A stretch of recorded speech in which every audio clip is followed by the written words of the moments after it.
Če želimo glavno jadro skrajšati med plovbo, moramo poskrbeti, da je glavno jadro sproščeno, tako da lahko normalno teče dol po drsnikih na jamboru. Zdaj to naredimo tako, da popustimo škoto in se bo potem deblo premaknilo za vetrno stran, tako da bo glavno jadro začelo plapolati. To pomeni, da je dejansko prosto. Potem odvijemo iz vitla vrv od škote, zato da bomo zdaj lahko gor zavili vrv za krajšavo.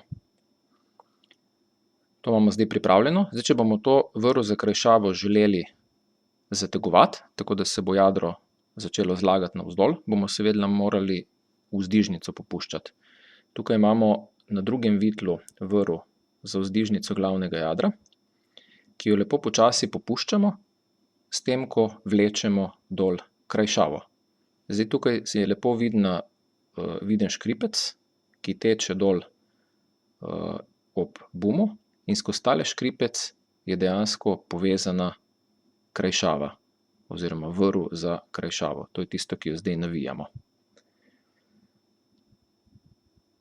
Ko spravimo škripec do debla, takrat seveda moramo zaključiti, zato da se škripec ne zabija noter v deblo. Potem zategnemo vzdižnico, preverimo, če je prednji rob jadra dovolj zategnjen. Tukaj je potrebnih ponavadi še par obratov, to je res 2-3 cm. In potem smo jadro dejansko skrajšali.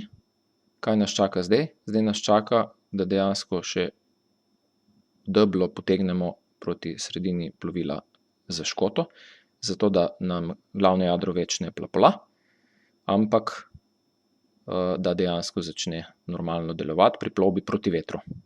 Ves ta čas, ko počenjamo to krajšavo, moramo pluti v isti smeri čim bolj proti vetru. Se pravi, nobene spremembe smeri glede na veter. Tukaj se lepo vidi, kako je glavno jadro pokrajšano, in tukaj je vidna tudi rinka na zadnjem robu, skozi katero gre tale vrvica, ki smo jo prej zategovali. Se pravi, vrvica za krajšavo gre skozi rinko, ki je na zadnjem robu jadra, in pa skozi škripec, ki je na prednjem robu jadra.